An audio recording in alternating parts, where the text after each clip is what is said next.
Seja bem-vindo, eu sou Mário Sobral e o Jornal Segurito já está no ar. E você deve estar percebendo algo diferente aqui, né? Deixa eu explicar.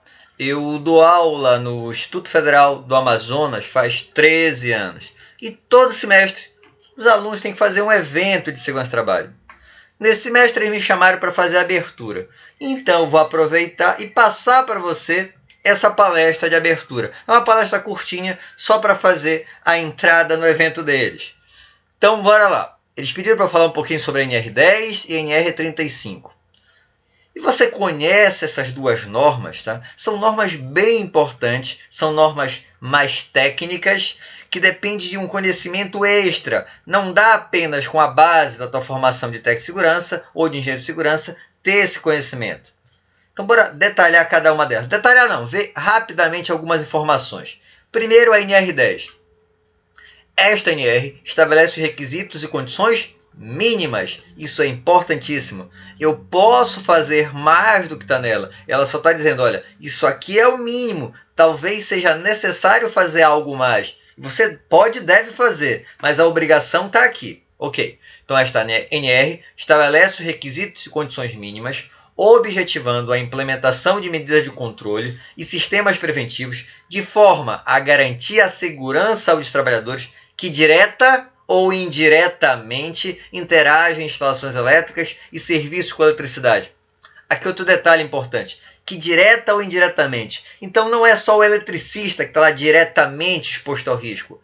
Mas, por exemplo, a pessoa da telefonia que trabalha próximo à área de eletricidade de alta tensão. Esse pessoal também está envolvido com a NR10. Então, todos aqueles que trabalhem direto ou indiretamente têm que entender de segurança com eletricidade. E o que acontece? Vamos imaginar aqui que eu vou fazer a instalação de uma casa, de uma empresa. Então, aqui está a minha casa. Quem dera que fosse essa. Mas, bora lá. Eu tenho aqui a instalação de uma casa. E aí eu tenho toda a instalação elétrica dessa residência. Essa instalação elétrica, como é que funciona? Eu vou ter lá a fiação, que vão ser interligados em quadros de energia, e esses quadros de energia vão ter disjuntores.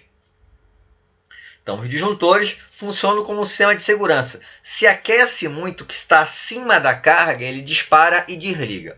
Ok. Porém, é comum, seja numa residência, seja numa empresa, um puxadinho. Olha aí o senhor puxadinho que fizeram nessa casa. Então, o que aconteceu nessa hora aí?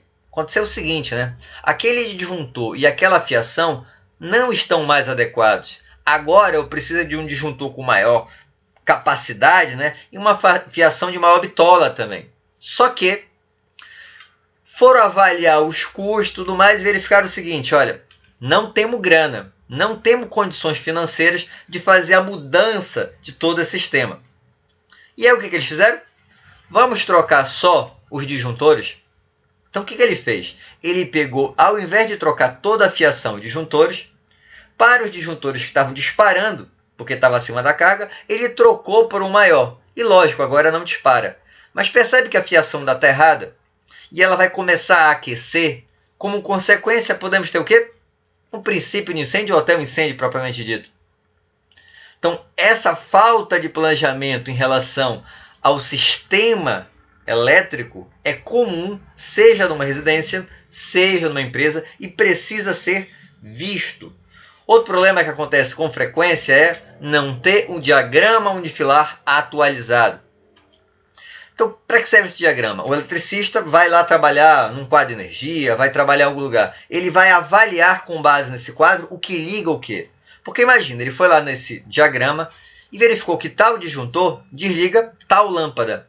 Mas na verdade, quando ele vai trabalhar com a lâmpada, na verdade ela não desliga, ela está ligada porque o diagrama está desatualizado. Isso acontece, seja numa lâmpada, mas acontece também numa máquina. Então tem um determinado circuito lá que não está atualizado e na hora que ele desliga, não desligou. E aí ele recebe um choque, que pode acontecer ou um acidente ou até morte. Então percebe que a parte elétrica não é brincadeira, tem que ser feito profissionalmente, com muito zelo. E a NR35? Bora ver rapidinho também. Primeiro, esta norma estabelece os requisitos mínimos. Percebe que é igualzinho a NR10, ela só fala o mínimo que deve ser trabalhado e as medidas de proteção para o trabalho à altura, envolvendo o planejamento, a organização e a execução, de forma a garantir a segurança e a saúde dos trabalhadores envolvidos diretamente ou indiretamente com esta atividade.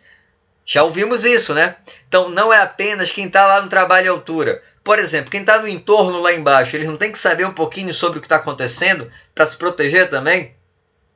Então, para todos. Mas por que fizeram essa norma, essa NR35? Por vários motivos. Um deles é que tem muita gente que não tem muito bom senso. Então, olha uma situação. O rapaz vai lá instalar um sistema de ar-condicionado. Um sistema não, um ar-condicionado. Vai colocar lá o ar-condicionado, só que ele tem que apertar os parafusos. Na hora que ele apertar os parafusos, olha como ele vai fazer. E olha a altura que ele está. Então, eu preciso de uma norma que dê o direcionamento, que me explique o que tem que ser feito. Lógico, uma norma sozinha não vai fazer isso, mas ela é pelo menos uma referência para a gente. E a gente acha que a norma é colocar um cinto de segurança do trabalhador e aí já era, está protegido. Não é bem assim. Ela tem uma hierarquia. A primeira coisa que eu devo tentar fazer é medidas para evitar o trabalho em altura, sempre que existir meio alternativo de execução. Sempre que eu puder não subir, melhor. Por exemplo, aqui, ó, se eu tenho condições de trabalho aí embaixo, por que eu vou subir na árvore? Então, às vezes isso é possível, mas eu tenho que subir, não tem jeito. Então, eu preciso fazer então medidas que eliminem o risco de queda dos trabalhadores na impossibilidade de execução do trabalho de outra forma. E aí, ó, eu tenho aqui um guarda-corpo, ele tem que subir, mas eu estou impedindo a queda. E a última situação seria medidas que minimizem as consequências da queda, quando o risco de queda não puder ser eliminado. E aí sim eu vou usar o cinto de segurança, uma rede, porque aí ele já vai cair, eu só vou minimizar as consequências. Então sempre eu vou tentar evitar que ele se exponha ao risco. Mas, digamos que ele está lá com o cinto, tudo bonitinho, todo amarrado, direitinho, sem problema nenhum. E aí, de repente, ele cai. Você acha que já está tudo ok? Que não tem problema? Não. Imagina o seguinte, imagina que eu estou lá naquela casa, no segundo andar. Então eu vou estar mais ou menos a uns 5,5 metros, quase 6 metros. Olha aí, eu estou com o cinto amarrado, porém, eu tenho 2 metros do talabarte, que é o rabo lá do cinto, né, que vai me prender.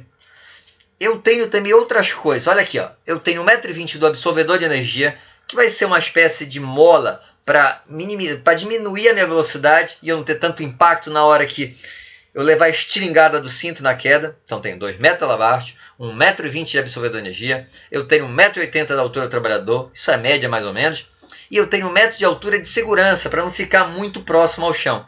Percebe que se eu não tiver uns 6 metros de altura, mesmo com o cinto eu posso me quebrar? Porque eu não vou ter a altura livre suficiente para que esse trabalhador fique seguro. Mas digamos que eu tenho esta altura livre suficiente. E o trabalhador caiu e está lá pendurado. Tudo resolvido. Agora é só esperar para retirar. Não é bem assim não. De acordo com o boletim do Ministério do Trabalho americano de março de 2004, pesquisas indicam que a suspensão sob amarras pode resultar em perda da consciência seguida de morte em menos de 30 minutos. Não são para todos os casos, mas há possibilidade. Porque quando o trabalhador está lá suspenso, o cinto prende a perna do trabalhador, né? Dificulta a circulação do sangue, represa o sangue ali nas pernas e isso dá uma consequência para o corpo todo. Para minimizar isso, existe, por exemplo, a fita de suspensão. A fita de suspensão pós-queda permite que haja alívio imediato da pressão sanguínea, colocando um dos pés dentro do laço e então apoiando o peso do corpo sobre ele. Então o cara está lá pendurado, né? Ele pisa nessa cordinha para tentar dar uma folga e aí depois ele desce de novo. Lógico, isso vai aumentar o tempo que ele vai aguentar, mas tem uma hora que ele vai cansar e não vai conseguir fazer mais. Mas além da NR10 e da NR35, a gente tem diversas outras NRs. Então eu preciso fazer a gestão de tudo isso. E para fazer a gestão de tudo isso, eu devo rodar o famoso PDCA, né? Conforme tem lá, por exemplo, na NR9 do PPRA. Então bora ver aqui uma lembrada sobre como funciona. Primeira coisa que eu tenho que fazer é identificar os riscos. Então eu vou fazer o levantamento dos problemas que tem na empresa. Depois que eu identifiquei todos os riscos, eu tenho que fazer uma análise. E muita gente acha que essa análise obrigatoriamente tem que ser quantitativa. Não, nem sempre. Eu posso fazer uma avaliação qualitativa ou uma avaliação quantitativa. Percebe que mesmo na avaliação qualitativa, eu tenho noção, nesse meu exemplo aqui, se eu estou gordinho ou não? Lógico, a quantitativa vai dar maior precisão, mas a qualitativa já serve. Por exemplo, eu sei que tem um problema. Eu já assumo que é um problema, vou direto para o controle, resolvo e depois eu avalio de forma quantitativa. Próxima etapa, os controles. Então, se eu já identifiquei, avaliei, agora eu posso controlar. Fiz o controle. Porém, e se as etapas anteriores não forem bem realizadas? Se eu não faço uma identificação bem feita, se eu não avalio adequadamente, o que pode acontecer? A gente pode acertar, mas eu posso ter controle de menos, ou seja, eu dou um remédio que não é suficiente, ou posso também dar controle de mais, que é um problema também. Por quê? Porque eu estou gastando dinheiro numa solução que poderia ser dividida para outras também. E amanhã, o que você vai fazer então para tentar organizar isso na sua empresa? Primeira coisa, estudar as normas. Dar uma boa lida na NR10, na NR35, fazer um curso complementar se for possível e tudo mais. Depois tu vai avaliar os dados todos levantados. Vai levantar e avaliar esses dados. Na sequência, indicar os controles necessários e checar se realmente deu certo. Porque não necessariamente vai dar certo, eu preciso ficar avaliando. E por fim, levantar os custos em consequência do baixo investimento nas normas. Toda vez você deve estar acostumado a ouvir eu falar que eu preciso levantar os custos. Eu preciso verificar qual a consequência financeira para a empresa, para eu mostrar para a empresa e convencer ela a me dar dinheiro para investir em segurança do trabalho. Quer receber esses slides? Manda um e-mail para mim, para sobralj@hotmail.com. Espero que tenham gostado. Se gostaram, já sabe, né? Curte, compartilha e se inscreve. Toda semana eu faço um vídeo novo para você. Então clica em inscrever-se que você passa a receber periodicamente. Um abraço e até o próximo programa. Mas não vai embora não. Eu já havia esquecido que eu tinha prometido que todo vídeo eu ia indicar livros. E eu vou indicar alguns livros nesse vídeo. Primeiro, NR10, Segurança em Eletricidade, uma visão prática. O autor, Joubert Rodrigues dos Santos Júnior, editora Érica. O seguinte, NR10, Guia Prático de Análise e Aplicação. São diversos autores. Benjamin Ferreira de Barros, Elaine Cristina de Almeida Guimarães, Reinaldo Borelli, Ricardo Luiz Gedra e Sônia Regina Pinheiro. Editora Érica também. O outro, NR10 Comentada, Manual de Auxílio na Interpretação e Aplicação da nova NR10. João José Barrico de Souza e Joaquim Gomes Pereira, editora LTR. De NR35 tem a NR35 Comentada pelo Ministério do Trabalho. É um excelente material, baixa lá no Ministério do Trabalho. E o último, Resgate Vertical, não é bem NR35, tá? Mas tem tudo a ver. Resgate Vertical, Aprender, Praticar e Salvar, o autor Eduardo José Slompe Aguiar, da Associação de Vila Militar, Publicações Técnicas. Todos livros excelentes. Então, corre atrás, vai lá no Google, não me manda mensagem não, que eu não sei. Alguns eu comprei na biblioteca, outros pela internet. Dá uma buscada aí no Google que tu acha. Um abraço e até o próximo programa.